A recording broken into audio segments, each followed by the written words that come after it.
Le quotidien d'un chercheur d'emploi n'est pas de tout repos. Et même avec de la bonne volonté, une bonne organisation est souvent compliquée à mettre en place.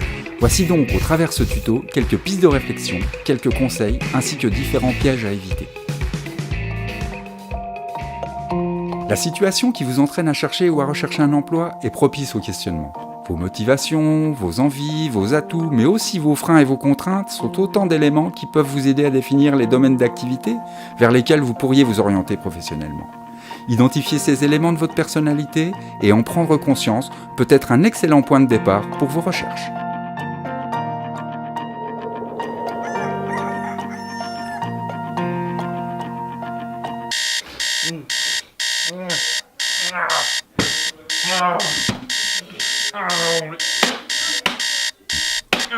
Première précaution, ne surtout pas se dire « Super, je ne travaille pas aujourd'hui, je vais pouvoir dormir ». En semaine, vous devez vous lever aussi tôt que si vous partiez travailler. Il vous faudra donc penser à bien mettre votre réveil. En vous levant de bonne heure, vous garderez le rythme du monde du travail et vous serez donc dans les meilleures conditions pour engager votre journée de chercheur d'emploi. Que vous restiez ou non chez vous, préparez-vous chaque matin, comme si vous deviez sortir. Il est important de prendre soin de vous et de ne négliger ni votre look, ni votre hygiène. C'est essentiel pour l'image renvoyée aux autres, mais aussi pour l'image que vous avez de vous-même. L'hygiène, c'est aussi l'hygiène de vie, une alimentation saine, diversifiée, sans excès. Ceci vous procurera forme ainsi que bien-être physique et mental. Un petit déjeuner équilibré, par exemple, vous permettra de commencer la journée du bon pied. Avant toute chose, aménagez-vous un endroit dédié à vos recherches. Évitez de vous installer sur le canapé ou sur la table de la cuisine pour effectuer vos démarches. Le mieux est de vous aménager un lieu qui vous permettra d'être organisé, avec tous les outils nécessaires à proximité. Ordinateur, téléphone, agenda, pochette, classeur de rangement. Le tableau Velleda peut également être un outil de suivi et d'organisation très intéressant. Bien, maintenant, au boulot. Consultez d'abord votre agenda, papier ou numérique. Vérifiez les rendez-vous fixés, les personnes à rappeler, les différentes démarches à effectuer. Vous êtes seul à pouvoir décider du rythme de votre recherche. Votre agenda sera votre principal allié pour structurer vos journées et vos semaines, et ainsi faire face au temps qui passe, souvent trop vite. Afin d'optimiser vos recherches, il est important de vous fixer des objectifs à différentes échéances et à différents niveaux de difficulté. Vous pouvez même écrire ces objectifs, ils se matérialiseront d'autant mieux dans votre esprit. Vous êtes maintenant bien installé et organisé autour d'un plan de travail adapté ? J'ai dit bien installé. Voilà, c'est mieux.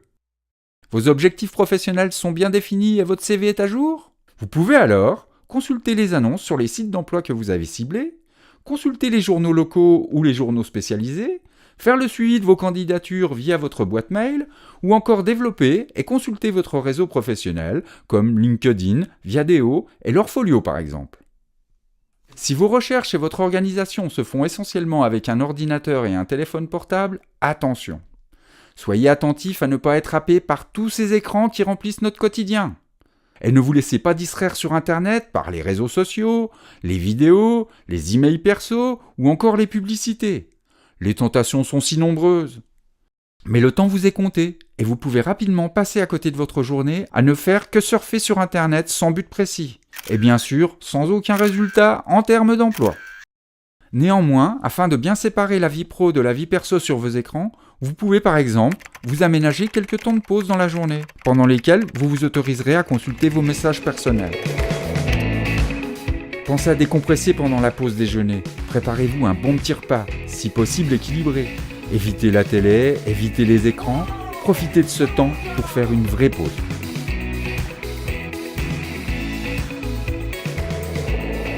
Il est temps de vous remettre à l'action.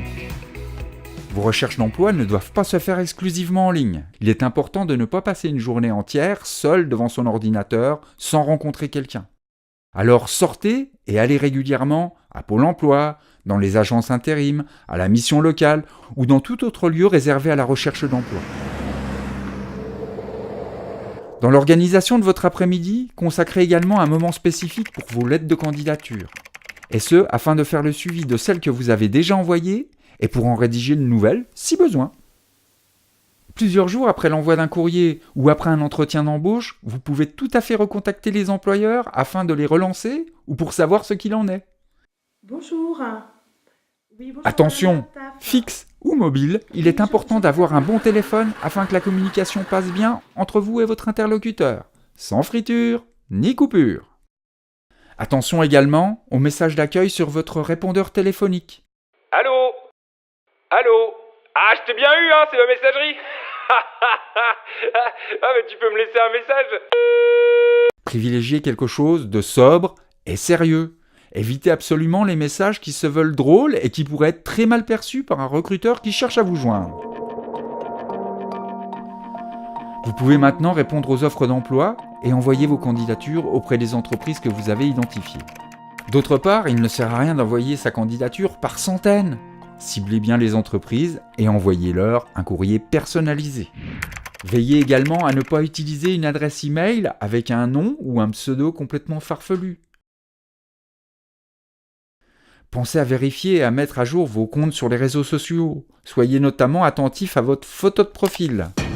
Et puis, privilégiez un accès restreint à vos proches, à vos amis et à votre famille pour toutes les informations en lien, de près ou de loin, avec votre vie privée. Mettez-vous dans la peau d'un recruteur qui ne vous connaît pas et qui tape votre nom sur un moteur de recherche.